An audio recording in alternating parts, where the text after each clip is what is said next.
my new book, Gray Space, has only been out for a couple months now, and I got to do my first leadership team retreat around this, and it was so much fun. And what I got to see is the leaders come together and say, we want to be a culture of gray space. And of course, I use this story from World War I, when it was only about a couple days before Christmas, and the Germans were on one side, the British on the other side, and they were out in the middle of this field, each in their own trenches. And one soldier was like, I'm over this, man. It's a couple days before Christmas. I'm freezing. I'm miserable. It's terrible. I want to be home.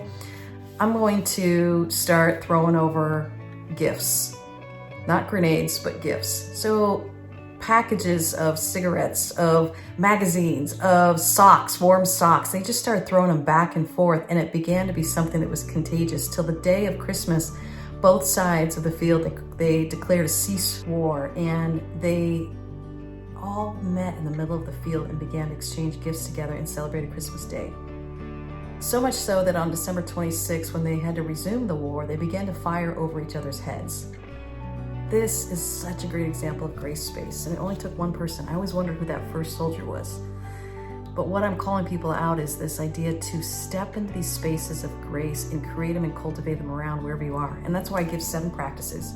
But I got to do this with the leadership team retreat just recently, and it was so fun to watch them say, this is what responding versus reacting means to me personally as a leader, and this is how I want to invite my team into it.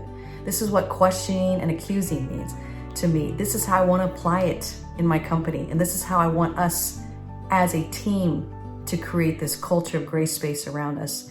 And all 7 of these practices we went through, all the way ending up with trust versus fear, which is one of the most challenging ones, but one of the most important ones. And that's why I end the book that way.